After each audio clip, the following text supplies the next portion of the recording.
at the core of the NDC tracking, we have the identification and the use of indicators. So indicators which will be used for tracking progress of your NDCs. The identification, the choice of these indicators is of a national prerogative. So it's up to each country to choose what indicators, what type of indicators the country would like to use for the purpose of NDC tracking. But it's important, of course, to note that these indicators have to be relevant to the parties' NDC. It means that, of course, these indicators should be in line with the type of mitigation goals that your country has included in the NDCs.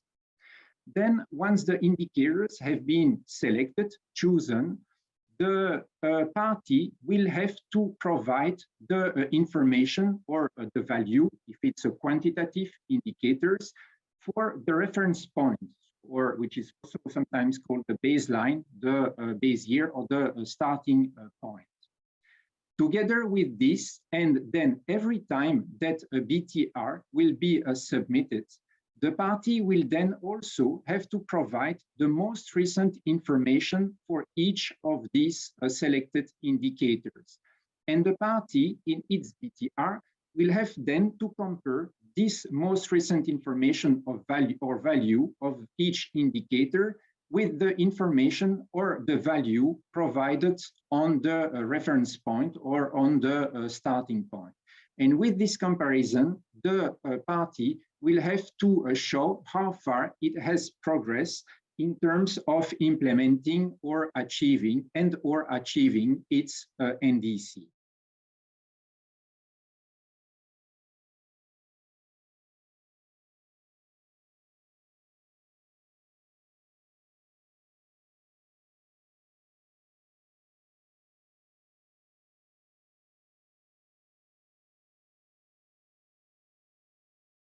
We saw that the majority of countries actually have some NDC tracking in place. Some are still requiring some support, and I hope they will approach ICCAT and other support providers to get it, if you're not getting it already.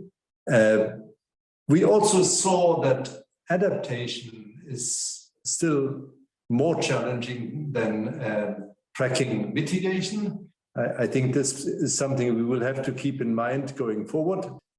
And then a number of common themes came back, that some of which we already had seen yesterday, like the importance of stakeholder engagement.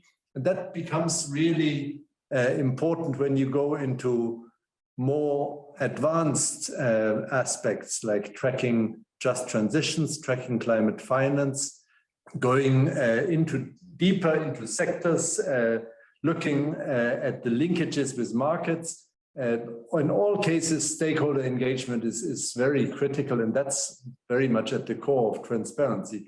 And then also the ability to use data for planning, so that stakeholders are part of a planning process that encompasses and enables the NDC implementation. It requires analytical work, and all of that requires good quality data. And I think we heard data quite often during the afternoon, and it's something we will come back to tomorrow.